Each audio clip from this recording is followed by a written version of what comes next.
Bienvenidos a este nuevo capítulo de Festigagua TV en cuarentena. Seguimos desde nuestras casas cuidándonos para luego poder volver a reencontrarnos.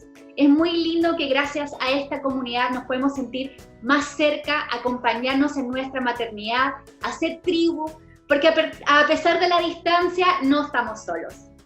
Para el capítulo de hoy pensamos que sería muy importante conversar sobre temas y dudas legales que pueden surgir en medio de una pandemia, sobre todo para nosotras las mamás. ¿En qué consiste el postnatal de emergencia? ¿A qué nos enfrentamos? ¿Cómo volver a nuestros trabajos? Para responder todas estas preguntas y mucho más, nos acompaña hoy Paola Merchak, licenciada en Ciencias Jurídicas y Sociales, experta en Derechos Maternales y fundadora de la cuenta de Instagram Mamá Jurídica. ¿Cómo estás, Paola? Muchas gracias por acompañarnos. Hola, Fran, muy bien. Muchas gracias a ti y a todos ustedes por la invitación. De verdad que feliz de estar acá y de resolver todas estas dudas que tiene un montón de mamás, sobre todo por la contingencia. Así que esperamos que de acá se vayan, pero expertas en temas legales. Hoy sí, esa es la idea. De verdad te agradecemos mucho estar acá porque creo que muchas mamás no tenemos mucha claridad sobre nuestros derechos, así que es súper valioso que nos puedas acompañar hoy día en este capítulo. Y para empezar, ya según esta contingencia, ¿nos podrías explicar esta ley que busca extender el periodo de postnatal en estado de catástrofe y a quién beneficia? Sí, claro, Fran. Mira, bueno, esta ley, este postnatal de emergencia, se propuso ya hace más o menos 4 meses que estamos ahí peleando la tramitación, y en el fondo lo que buscaba era la extensión del postnatal para todas aquellas mamás que se les venció el postnatal parental dentro del estado de catástrofe, o sea, desde el 18 de marzo en adelante. No solamente buscaba la extensión del postnatal parental, sino que también buscaba extender el fuero por todo lo que durara el estado de emergencia y también la licencia por enfermedad grave de hijo menor de 1 año. Ya, lamentablemente, como te cuento, este proyecto estuvimos como cerca de 4 meses en tramitación, nunca contamos con apoyo del gobierno y este proyecto quedó, por así decirlo, en pausa porque el gobierno propuso un nuevo acuerdo, ya como un remedio, digamos, de manera subsidiaria a este postnatal de emergencia, y propuso una licencia preventiva por el postnatal de emergencia, ya que es lo que actualmente también se está peleando y es la opción más cercana y accesible que vamos a tener. En el fondo, esta licencia efectivamente también plantea la extensión del postnatal parental siempre que se haya vencido dentro del estado de catástrofe, ¿ya? Eso sí, solamente plantea esta extensión y no así el fuero maternal ni la licencia por enfermedad grave de hijo menor de 1 año. Se busca que esta licencia sea más que nada una licencia administrativa, preventiva, que opere de manera automática, que las mamás no tengan que sacar hora con el doctor ni que se genere ningún tipo de atochamiento, sino que se pueda solicitar de manera online. Y lo otro particular de esta licencia es que va a ser directamente pagada por la ISAPRE o bien por FONASA, directamente por la institución de salud, y se va a prohibir que sea rechazada. O sea, toda mamá que pueda acceder a este beneficio tiene que ser otorgada sí o sí esta licencia por el solo hecho de su postnatal verse vencido dentro del estado de catástrofe. Ah, perfecto. Y cuando termine este periodo de cuarentena y debemos volver a nuestros trabajos, ¿qué debemos hacer si pertenecemos al grupo de riesgo? Bueno, es un muy buen tema, Fran, porque claro, ahora estamos viendo que se está produciendo todo esto del desconfinamiento, la transición, etcétera, y bueno, vamos a tener que esperar, digamos, que efectivamente ocurra esto y ver qué es lo que hace el gobierno. Lo más probable es que se dicten distintas medidas, distintas normas, también van a haber soluciones mediante dictámenes. Lo más probable es que a los grupos de riesgo se le entregue la opción del teletrabajo, como sucedió también dentro de la cuarentena y dentro de la pandemia, y lo más probable es que se pronuncien al respecto en su debida oportunidad. Y ahí claramente yo creo que el gobierno también va a dar medidas a través de la televisión y todos los medios de comunicación. Perfecto. ¿Y mi empleador, bajo ese contexto, podría obligarme a tomar vacaciones, por ejemplo? No, Fran, por ningún motivo. Ojo con eso, porque eso es una duda muy común. Las vacaciones siempre son decisión de la trabajadora, ¿ya? La única forma en que sus empleadores pueden obligarla a tomar vacaciones es que tengan un periodo de vacaciones vencido, y efectivamente por ley les corresponde tomar estas vacaciones, o bien que su empresa haga uso del feriado colectivo, que en el fondo mande a todos de vacaciones, y ahí, claro, estarían obligadas, pero ustedes unilateralmente son las únicas que pueden decidir cuándo hacer uso de sus vacaciones. Ya, eso es muy, muy importante saberlo entonces. ¿Y como a qué clases de acuerdo podríamos llegar con nuestro empleador que no nos perjudique, obviamente, que no sea perjudicial para nosotros? Mira, Fran, yo creo que el acuerdo por excelencia y el llamado, digamos, que se ha hecho directamente del gobierno y de la Dirección del Trabajo es el teletrabajo. ¿Ya? ¿Por qué? Porque igual todas nosotras como mamás sabemos que es muy difícil hacer teletrabajo con hijos. Yo solamente tengo una, me imagino que con más de una debe ser ya ahí imposible, pero claro, esa sería como la solución por excelencia que se ha estado planteando, la mayor recomendación. Y a pesar de que es muy difícil, es la mejor manera de mantener a toda la familia resguardada. Sí, perfecto. Hay un concepto que me parece súper interesante y es el autodespido. ¿Podrías explicarnos en qué consiste y bajo qué circunstancias podríamos despedirnos a nosotros mismos? Sí, mire, el autodespido, esto también es una duda muy recurrente. En el fondo, y para explicarlo en palabras simples, el autodespido es como una renuncia con derecho a indemnización. Sabemos que cuando una trabajadora renuncia, pierde totalmente el derecho a todo tipo de indemnización, pero en este caso es todo lo contrario, ya ella misma se despediría y tendría derecho ya sea a la indemnización por años de servicio, aviso previo, etc. Ojo que el autodespido va a proceder solamente en determinadas causales que generalmente son imputables al empleador, o sea, por ejemplo, cuando hay acoso sexual, acoso laboral, injurias, hostigamiento, o bien en aquellos casos que hay incumplimiento de las obligaciones del contrato. En este caso, la trabajadora puede enviarle una carta al empleador, solicitar, digamos, este autodespido y efectuarlo. Después de que presenta esta carta, tiene que enviar también una copia a la Inspección del Trabajo y después de 60 días tiene este plazo para dirigirse a los tribunales laborales. Perfecto. Ya, o sea, esa es una opción. Y bueno, recién estábamos hablando del teletrabajo. Si la opción es teletrabajar, según la ley, el empleador debe proporcionarnos todos los materiales, las herramientas, todo lo que sea necesario para poder efectuarlo. ¿Cómo podemos exigir estos materiales? Exacto, Fran, tal como tú dices, la ley de teletrabajo es súper enfática y dice expresamente que el empleador es el que tiene que proporcionar todas las herramientas de trabajo, ya sea computadora, impresora, etcétera, todo lo necesario para poder ejercer bien las funciones laborales. La manera de exigirlo es directamente al empleador. Si es que existe algún tipo de negativa, lo que yo siempre recomiendo es dirigirse a recursos humanos, si es que hay dentro de la empresa. En el fondo, si es que ya tiene la negativa del empleador y de recursos humanos, dirigirse directamente ante la Inspección del Trabajo y denunciar esta situación, ya que, como tú dices, la ley es clara en entregarle esta responsabilidad al empleador de tener que facilitar todos los medios para la realización del teletrabajo. Ya, perfecto. O sea, en el fondo hay que saber que existe la ley y gracias a eso lo podemos exigir también.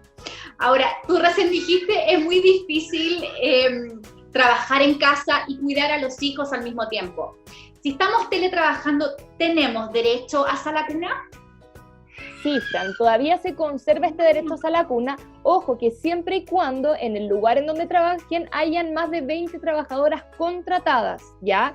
Tienen que entender que se conserva el derecho a sala cuna porque lo único que cambia del contrato de trabajo es la forma, la modalidad en que se prestan las funciones.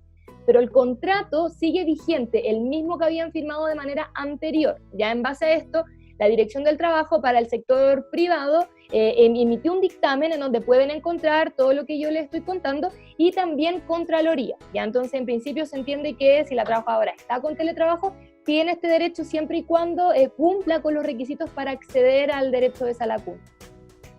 Perfecto. ¿Y tengo derecho a sala cuna también si estoy con licencia médica?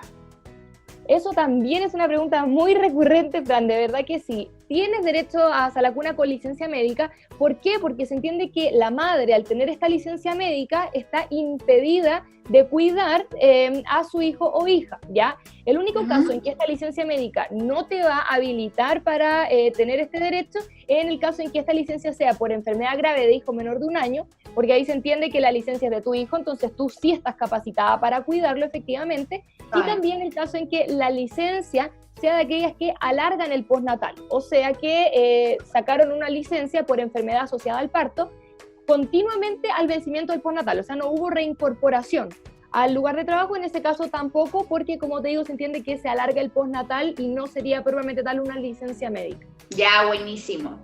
Ahora, ¿qué pasa si la sala cuna que me otorga mi empleador está cerrada o no me da confianza? Al terminar la cuarentena, ¿yo le podría pedir algún bono compensatorio a mi empleador para otra sala cuna o quizás para alguna persona que me cuide a mis hijos? Sí, mira, Fran, sobre todo producto de la pandemia, sabemos que las salacunas no cuentan con autorización Junji para operar y se está dando mucho este interrogante del bono compensatorio. Entendamos que el bono compensatorio procede de manera excepcionalísima y solamente procederá en caso en que las salas cunas estén cerradas o bien que tu hijo o hija no pueda asistir a sala cuna por tener algún tipo de patología que lo impida. Bajo estas circunstancias de la pandemia se da esta primera causal, efectivamente están cerradas las salas cuna y la mamá puede efectivamente solicitar la entrega de este bono compensatorio. Ya, distinto es el caso si es que no te tinca, por así decirlo, la sala cuna o no te da confianza, porque si estamos bajo esa causal, se entiende directamente que la mamá está renunciando a la sala cuna propuesta por el empleador, y en ese caso no tendría derecho a bono, pero sí lo tendría en el caso en que bien estén las salas cunas cerradas o también si es que su hijo o hija posee algún tipo de patología que impida asistir directamente a la sala cuna. Perfecto. Y ahora me gustaría hablar un poquito sobre para las mamás que están embarazadas. ¿Bajo qué circunstancias podrían despedir a alguien que está con fuero maternal? Mira, en principio el fuero maternal hace que no pueda ser despedida la trabajadora por ninguna circunstancia. Ya la única manera de que puedan efectivamente despedir a una trabajadora con fuero es que inicien un proceso de desafuero ante los tribunales laborales, ¿ya? Al iniciar este procedimiento se consigue una autorización judicial y recién con esa autorización la mujer con fuero maternal puede ser cesada de sus funciones. Pero si es que no cuentan con esta autorización, la mujer con fuero no puede ser desvinculada por ningún motivo. Ya, perfecto. O sea, ahí siempre hay una protección. ¿Cuánto dura el fuero maternal? El fuero maternal dura exactamente 1 año y 84 días y entendamos que parte desde la concepción del embarazo, ¿ya? Ojo con eso, porque efectivamente se requiere también que la mujer le dé aviso a su empleador de que efectivamente está embarazada, pero si es que la despiden antes de darle aviso al empleador, igual se entiende que opera el fuero maternal, porque como te comentas, desde la concepción hasta el año y 84 días de nacido de su hija o hijo. Perfecto. ¿Y qué podría hacer una mujer a la cual no se le respeta el fuero maternal? ¿Qué podría hacer ella? Mira, en ese caso, los mecanismos en realidad para todos estos temas laborales son parecidos. Si es que son trabajadoras del sector privado, siempre dirigirse ante recursos humanos de su empresa. Si es que no le dan ningún tipo de solución, directamente ante la dirección del trabajo y si no, demandar directamente ante los tribunales laborales. Por el contrario, si es el sector público, la trabajadora debe dirigirse sí o sí ante Contraloría para que le den una solución al respecto. Ya, perfecto. O sea, siempre hay una protección. Eso es muy importante saberlo. Y volvamos un poquito a lo que estamos viviendo. ¿Qué pasa si debido a la crisis hemos llegado a un acuerdo con nuestro empleador para que nos bajen nuestros sueldos? Pero luego quieren mantenerlo siempre así. ¿Eso es legal? ¿Qué podríamos hacer al respecto? Mira, Fran, ojo con eso porque si estamos en el contexto de una mujer con fuero maternal, no pueden reducirle la jornada y tampoco reducir su sueldo de manera unilateral. Ella siempre tiene que prestar su consentimiento porque si no es totalmente ilegal. Ya todos los pactos de la Ley de Protección al Empleo, ya sea de suspensión laboral, reducción de jornada, etcétera, siempre tienen un plazo. Ya normalmente se pacta por 3 meses renovables. Entonces, en este contexto, se tiene que cumplir el plazo por el que la mujer pactó esta reducción o fue suspendida y después se tiene que recién producir la renovación. En el fondo, si es que la empresa ya recuperó las inversiones que tenía anteriormente, ya le está yendo bien nuevamente, no se justificaría una reducción del sueldo. Pero ojo que sí sería legal en el caso en que la trabajadora y el empleador estuviesen ambos de acuerdo frente a esta reducción. Ya, o sea, tiene que haber un consentimiento de ambas partes. ¿Y qué pasa si hay esta reducción de sueldo y me despiden? ¿El finiquito se estaría considerando el nuevo sueldo rebajado o mi antiguo sueldo? Exacto, porque al momento de efectuar el finiquito se toman en cuenta las últimas 6 liquidaciones de sueldo. En base a eso se hace este cálculo. Entonces, si es que tenemos una reducción en los últimos 3 meses, se va a promediar también con los 3 meses anteriores, ¿ya? Ese también es el problema respecto a la suspensión laboral y el tema del pre y el postnatal, que también está el tema de que se consideran los 3 meses antes del embarazo y los 3 meses antes del prenatal. También existe ahí una reducción que afecta directamente a la mujer. Perfecto. Volviendo al teletrabajo, ¿cuánto debería durar una jornada de teletrabajo?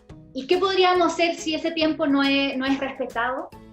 Mira, Fran, ahí va a depender directamente de cómo es el contrato de la trabajadora. Ya, efectivamente, si es que tiene que cumplir con una jornada o si básicamente está bajo el artículo 22, que en el fondo este artículo es que la persona, la trabajadora, está exenta de jornada.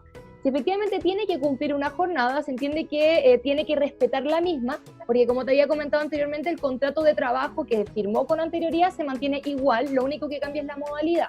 Pero por el contrario, si es que están bajo el artículo 22 y están exentos de jornada, en ese caso tienen que llegar a un acuerdo con el empleador y en el fondo establecer y pactar cuáles son las horas que el empleador necesita que la trabajadora esté disponible.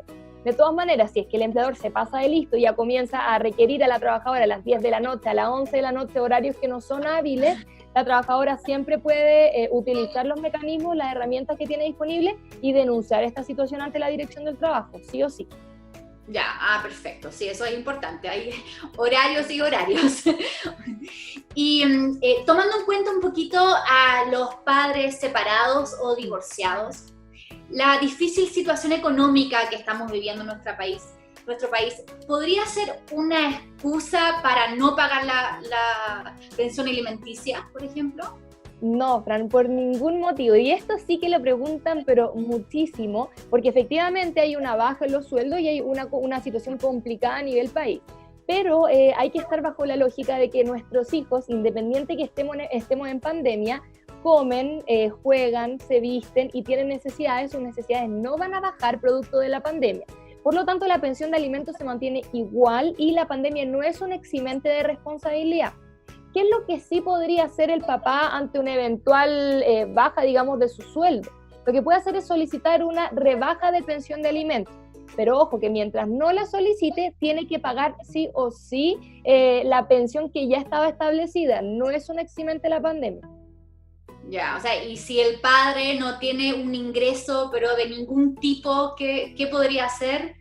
¿Solamente pedir una rebaja? Exactamente, y esa rebaja hay que pedirla ante tribunales de familia. Ya sí o sí se tiene que solicitar porque, como te digo, mientras no la solicite, se va a entender que tiene cierta deuda, porque no va a existir ningún tipo de perdonazo, para decirlo coloquialmente, sino que tiene que hacerlo de todas maneras por la vía legal. Ya, muy bien.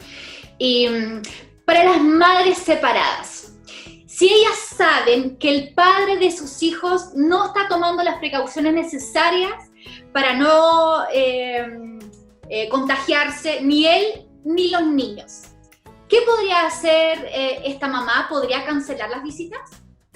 Mira, Fran, en un principio la relación directa y regular, las visitas efectivamente se vio pausada o congelada porque no habían permisos disponibles en comisaría virtual para que los papás o mamás visitantes efectivamente hicieran uso de estas visitas. Después, con posterioridad, se incluyeron estos permisos y podían efectivamente dar uso de este derecho. ¿Qué es lo que se recomienda? También me han llegado muchos casos de mamás preguntándome qué hacer, porque efectivamente no pueden negarle estas visitas a los padres. Pero efectivamente, si es que la mamá sabe que el papá no toma las medidas pertinentes no tiene tampoco los resguardos debidos, lo que debe hacer y lo que puede hacer también es efectivamente negar la visita. ¿Por qué? Porque aquí hay un tema de interés superior del niño. Y antes que todo, antes que el derecho del padre a ver a su hijo, es el derecho del niño a estar resguardado en su integridad tanto física como psíquica.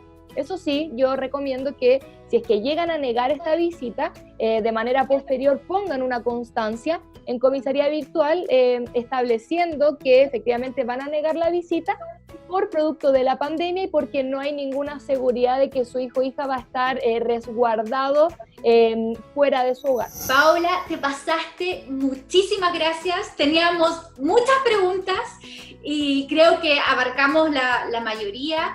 Quiero invitar a todas las mamás a que sigan a Paola en su Instagram, Mamá Jurídica, ahí está apareciendo en pantalla.